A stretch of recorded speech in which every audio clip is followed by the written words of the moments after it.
Close your eyes for a second. I want you to imagine the most terrifying journey in the known universe.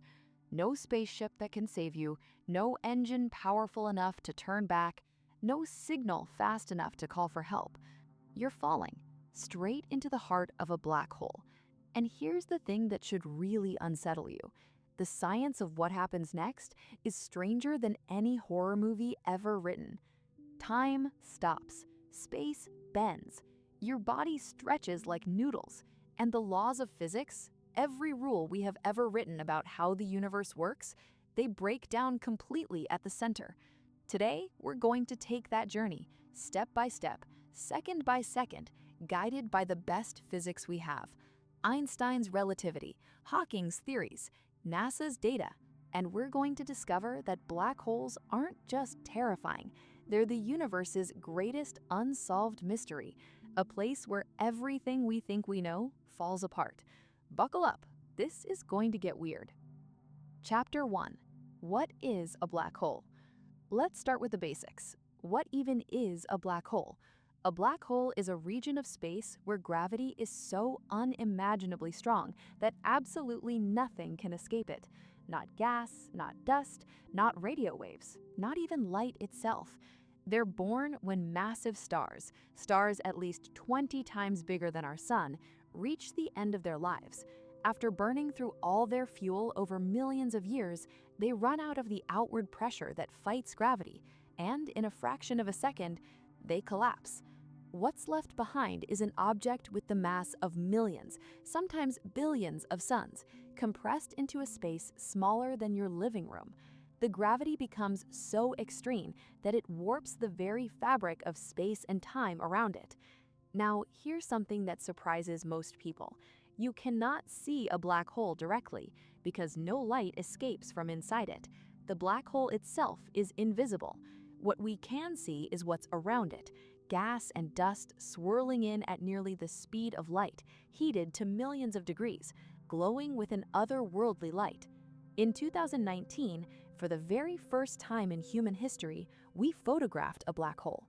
This is M87 star, a supermassive black hole 6.5 billion times the mass of our sun. What you're looking at is an orange ring of superheated plasma, and in the center, the shadow, the darkness, the point of no return. That boundary, the point where escape becomes impossible, has a name, and it's the most important concept in our story today. It's called the event horizon, and once you cross it, the universe has a completely different set of rules for you. Chapter 2. The point of no return. The event horizon. Scientists call it the point of no return, and the name earns every word. Here's an analogy. Imagine you're swimming in a river, and somewhere downstream is a waterfall. As long as you're far from the edge, you can swim back upstream. Swim hard enough, and you're safe. But the closer you get to the edge, the faster the current pulls. And there's a point, a specific, exact point, where the current becomes so strong that even an Olympic swimmer can't make it back. That's the event horizon. Except instead of water current, it's the curvature of space-time itself. Beyond the event horizon, every path in space, every direction you could possibly move, leads inward.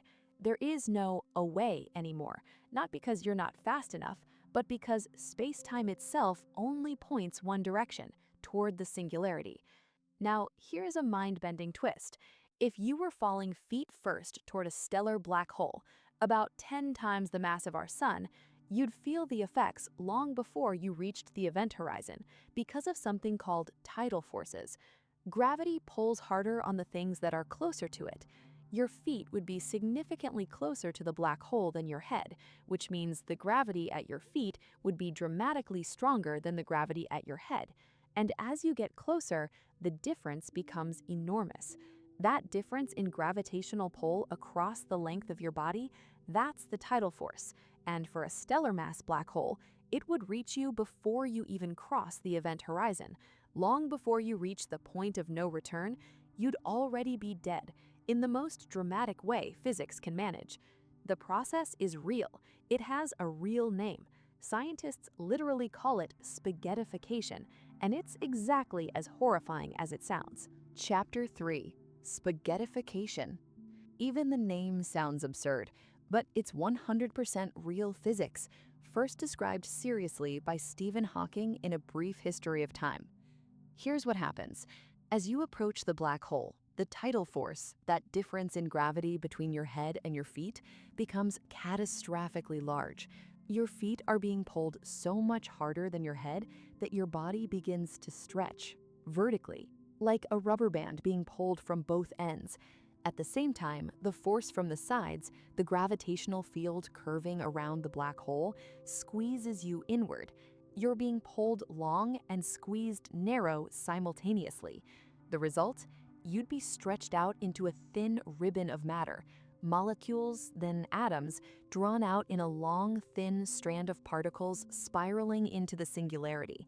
Hence, spaghettification. Now, here's where it gets more interesting. This process happens at very different distances depending on the size of the black hole, and this is a crucial distinction.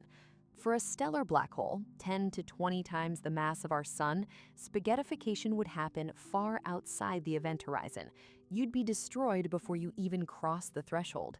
But for a supermassive black hole, like Sagittarius A star at the center of our galaxy, which is 4 million times the mass of our sun, the event horizon is so large that the tidal forces at the horizon are actually gentler.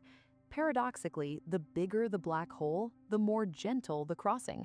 A supermassive black hole's tidal force at its event horizon might not be no stronger than Earth's gravity. You'd cross the horizon without even feeling it. Which brings us to a fascinating thought experiment. Imagine you're falling into that supermassive black hole. You cross the event horizon. Nothing dramatic happens. No alarm bells, no explosion. In fact, you might not even realize you'd crossed it. You're still alive, you're still thinking, you look around, space looks normal. But the universe outside, the universe you left behind, is doing something extraordinary to its perception of you. Because according to Einstein, time itself doesn't work the same way near a black hole. And what someone on the outside sees when they watch you fall in is one of the strangest things in all of physics. Chapter 4: Time Dilation. Einstein's general theory of relativity tells us something deeply strange. Gravity doesn't just pull on objects, it pulls on time itself. The stronger the gravitational field, the slower time passes. This isn't metaphor, it's not philosophical.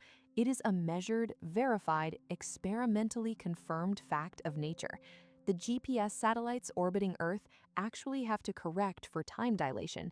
Time passes faster for them up in orbit than it does on the ground. We've measured the difference. It's real. Now, take that effect and amplify it to the extreme environment of a black hole. Here's what would happen from two different perspectives. Let's use the supermassive black hole scenario because you survive long enough to experience this. Your perspective, from the inside. As you approach the event horizon, nothing seems unusual. Time feels normal. You're breathing normally, thinking clearly. If you check your watch, it ticks at its usual rate. From the inside, you notice nothing strange about time. Now, your friend's perspective, from outside, as you approach the event horizon, they see you slowing down.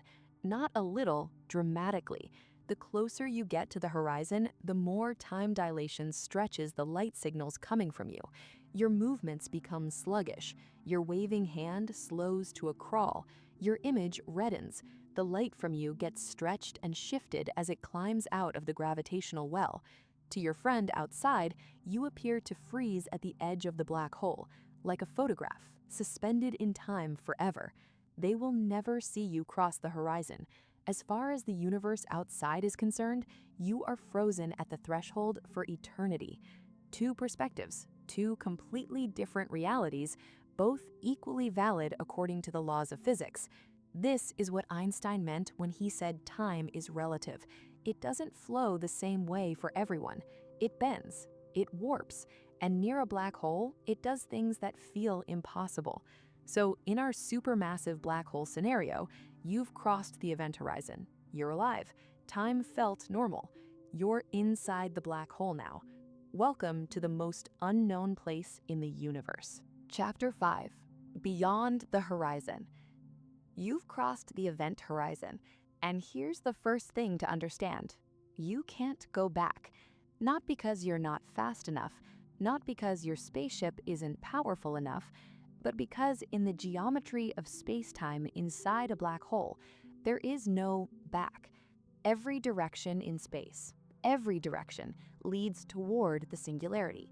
It's not a place you move toward, it's a moment you move toward, in your future, unavoidably. Think about how strange that is. On Earth, you can choose which direction to walk, north, south, east, west. Inside a black hole, all spatial directions curve inward.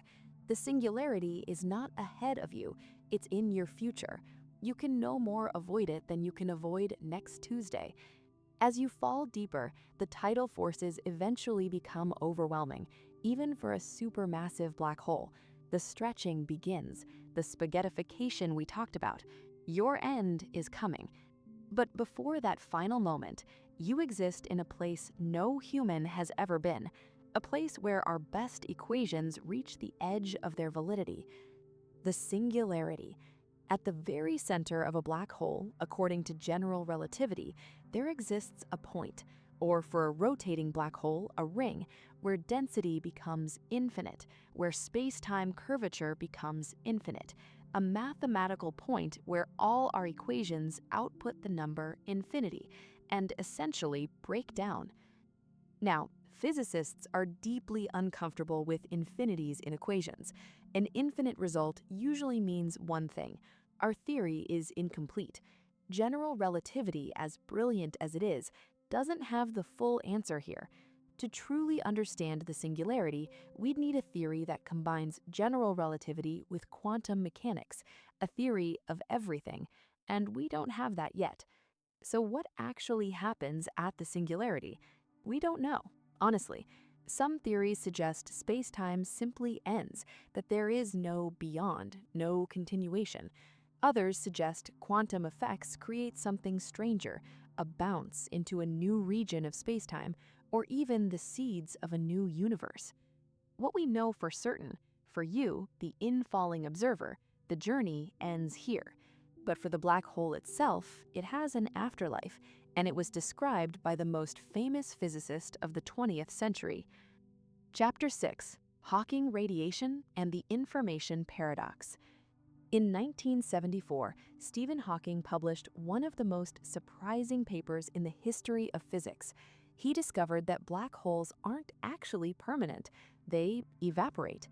Here's how it works, and it requires a brief detour into quantum mechanics. In the quantum world, even empty space isn't truly empty. It seethes with pairs of virtual particles, a particle and its antiparticle, constantly popping into existence and then annihilating each other before anyone can notice. But right at the event horizon, something strange happens. One particle of the pair falls inside the black hole. The other escapes, and it can't annihilate with its partner anymore, because that partner is now inside. So it escapes into space as real radiation, thermal radiation, heat. This is Hawking radiation. The energy for that escaping particle has to come from somewhere, and it comes from the black hole's own mass. So the black hole slowly, unimaginably slowly, loses mass. Stellar mass black holes would take longer than the current age of the universe to evaporate even a tiny fraction. But given infinite time, they all eventually evaporate completely, with a final burst of radiation, a quantum farewell. Now, here's where it gets philosophically devastating. This leads to what physicists call the information paradox. The laws of quantum mechanics say that information can never be truly destroyed. Every particle carries information, its quantum state, its history. But if a black hole completely evaporates and releases only random thermal radiation, what happened to all the information about everything that fell in? Was it destroyed? Quantum mechanics says that's impossible, but what's the alternative? This paradox, the black hole information paradox, has occupied the greatest minds in physics for 50 years. Hawking himself changed his position on it multiple times. It remains, right now, one of the deepest unsolved problems in all of science.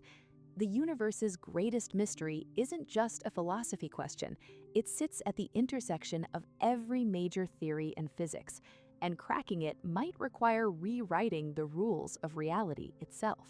Chapter 7: The Big Picture. So, what does all of this mean?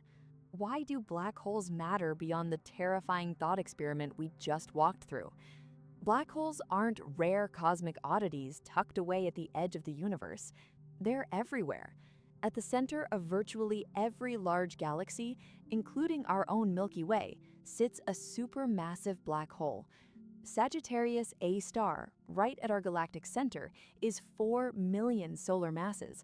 It shaped the structure of our entire galaxy. The universe we live in was sculpted, at least in part, by objects we can't even see directly. They regulate star formation, they anchor galaxies, they're connected to the largest structures in the cosmos. And they are our greatest laboratory, because every answer a black hole holds, every mystery inside it, is pointing us toward a more complete theory of the universe. The information paradox, the nature of the singularity, what happens to quantum states in extreme gravity. These aren't just abstract puzzles, they're the frontier of human knowledge. Every tool we've pointed at black holes, radio telescopes, gravitational wave detectors, X-ray observatories, has returned data that surprised us. There is so much more to learn. So, what happens if you fall into a black hole? You get stretched into spaghetti. Or if it's big enough, you cross an invisible threshold into a place where every direction leads to an inevitable end. Time bends, space curves, physics runs out of answers. But here's what I find most extraordinary about all of this. We worked it out, from here, from Earth, without ever sending anyone into a black hole, through pure mathematics, observation, and the relentless human desire to understand. We mapped out the interior of a place we can never visit, using the sharpest tool we've ever built, the human mind. Black holes are the universe's way of telling us there is so much more to know. And that's not terrifying. That's the most exciting sentence in science. If this journey made you curious, if it made you want to know more, that feeling, that's exactly what science is for. Stay curious. We'll see you next time.